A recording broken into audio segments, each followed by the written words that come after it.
Hi hello welcome back to my channel. എല്ലാവർക്കും സുഖമാണെന്ന് വിചാരിക്കുന്നു. ഞാനിവിടെ സുഖമായിട്ടിരിക്കുന്നു. അപ്പോൾ എന്തൊക്കെയുണ്ട് വിശേഷങ്ങൾ? എല്ലാവരും ഹാപ്പി ആയിട്ടും സേഫായിട്ടൊക്കെ തന്നെയാണ് ഇരിക്കുന്നതെന്ന് കരുതുന്നു. അപ്പോൾ നമുക്ക് വീഡിയോയിലോട്ട് പോകാം. നമ്മളിപ്പോൾ ഇങ്ങനെ റിലാക്സ് ആയിട്ടിരുന്ന വീഡിയോ ഒക്കെ ഷൂട്ട് ചെയ്തിട്ട് ഒരുപാട് നാളായി. അപ്പോൾ നമുക്ക് വീഡിയോയിലോട്ട് പോവാം. അപ്പം ഇന്നത്തെ വീഡിയോ എന്ന് പറയുന്നത് എൻ്റെ ഡാൻസ് മാസ്റ്ററുടെ ബർത്ത്ഡേ ആയിരുന്നു, January 11th എന്ന് പറയുന്നത്. അപ്പം 15 നമുക്കൊരു ഗുരുവായൂർ ഡാൻസ് പ്രോഗ്രാം ഉള്ളതുകൊണ്ട് ഞങ്ങളൊക്കെ നാട്ടിലുണ്ടായിരുന്നു.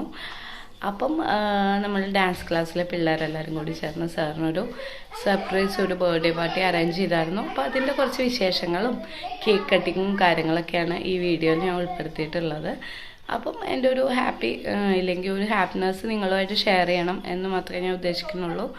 അപ്പോൾ നമുക്ക് വീഡിയോയിലോട്ട് പോകാം. അപ്പം ഇന്നിപ്പോൾ ഏകദേശം 5 മണിയായി കാണും. നമ്മൾ കേക്കൊക്കെ സെറ്റ് ചെയ്തിട്ടുണ്ട്. കൂടെ കുറച്ച് സ്വീറ്റ്സും കാര്യങ്ങളൊക്കെ വാങ്ങി സെറ്റ് ചെയ്ത് വെച്ചിട്ടുണ്ട്. അപ്പം നമുക്കിന്ന് ഈവനിങ് വന്നിട്ട് ഡാൻസ് പ്രാക്ടീസ് പറഞ്ഞിരുന്നു. 15-ാം തീയതി പ്രോഗ്രാം ആയതുകൊണ്ട്. അപ്പം അതുകൊണ്ട് തന്നെ സാർ ഇതൊന്നും അറിഞ്ഞിട്ടില്ല ഞങ്ങളുടെ പണിയൊന്നും. അപ്പം നമുക്ക് പ്രോഗ്രാമിലോട്ട് കിടക്കാം. പ്രിയപ്പെട്ട എൻ്റെ ശിഷ്യകളെ, രക്ഷിതാക്കളെ, അതുപോലെ എൻ്റെ സുഹൃത്തുക്കളെ, എൻ്റെ സഹപാഠി, മറ്റുള്ള എൻ്റെ സുഹൃത്തുക്കളെ, ഇങ്ങനെ ഒരു പിറന്നാളം ഞാൻ ആഘോഷിക്കില്ല. ഇത് പ്രിയപ്പെട്ട എന്റെ സതീർത്ഥയുടെ പ്രത്യേക താല്പര്യപ്രകാരം മാസ്റ്റർ പിറന്നാൾ ഈ അരങ്ങേറ്റ സമയത്ത് വന്നോണ്ട് വേണ്ടിയിട്ട് അവള് കേക്കൊക്കെ പറഞ്ഞാണ്. അതുകൊണ്ട് എല്ലാവരും പങ്കെടുത്ത എല്ലാവരോടും വളരെയധികം സ്നേഹം പ്രകടിപ്പിച്ചുകൊണ്ട് ആരംഭിക്കുന്നു. എന്താണ് കേക്ക് വെട്ടിയാൻ ഞാൻ കേൾക്കുകയാണ്. എന്റെ പേര് സഹോദരിയെ ഞാൻ അടുത്ത് ക്ഷണിക്കുകയാണ്. ആദ്യം അത് ഊതിക്കെടുത്തു. അതാണ് ഊതാണോ? ശരി, ഞാൻ ഊതാണ്.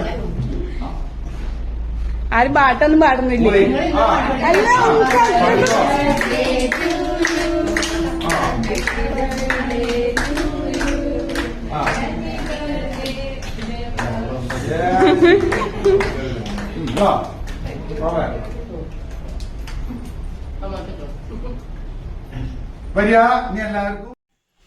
അപ്പോൾ നമ്മൾ കേക്ക് കട്ടിങ്ങൊക്കെ കഴിഞ്ഞിട്ട് ഇപ്പം സാർ വന്നിട്ട് കേക്ക് ഡിസ്ട്രിബ്യൂട്ട് ചെയ്തുകൊണ്ടിരിക്കുകയാണ്.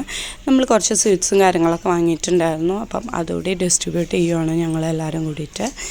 പിന്നെ ഇതിൽ പങ്കെടുത്തിട്ടുള്ള സാറിൻ്റെ സിസ്റ്റർ, അതേമാതിരി നമ്മൾ ഡാൻസ് ക്ലാസ് സ്റ്റുഡൻസ്, അവരുടെ കുറച്ച് പാരൻസ്, പിന്നെ സാറിൻ്റെ ക്ലാസ്മേറ്റ്സ്, ഫ്രണ്ട്സ്, ഒരു ഭയങ്കര ക്ലോസ് ആയിട്ടുള്ള കുറച്ച് ഫ്രണ്ട്സാണ് ഇതിൽ പങ്കെടുത്തിട്ടുള്ളത്. അത് വിളിച്ചിട്ട് എത്തിച്ചേരാൻ പറ്റാത്തവരൊക്കെ ഉണ്ട്. വേറെ പ്രോഗ്രാമും കാര്യങ്ങളൊക്കെ ആയിട്ട് എത്തിച്ചേരാൻ പറ്റാത്തവരും ഒരുപാട് പേരുണ്ട് സപ്പോർട്ട് ചെയ്തവർ. അപ്പോൾ നമ്മൾ ഷോർട്ട് നോട്ടീസിൽ പ്ലാൻ ചെയ്ത ഒരു ബർത്ത്ഡേ പാർട്ടി ആയതുകൊണ്ട് തന്നെ വളരെ സിമ്പിളാണ്.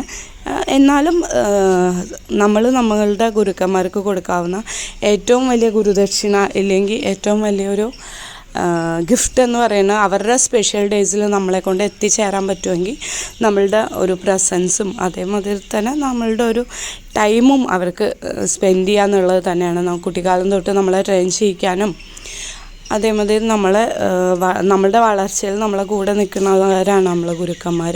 അപ്പോൾ അവർക്ക് കൊടുക്കാവുന്ന ഏറ്റവും വലിയ ഗിഫ്റ്റ് എന്ന് പറയുന്നത് നമ്മളെ പ്രസൻസും അതേമാതിരി നമ്മൾ ടൈമും അവർക്ക് വേണ്ടി സ്പെൻഡ് ചെയ്യുക എന്നുള്ളത് തന്നെയാണ്.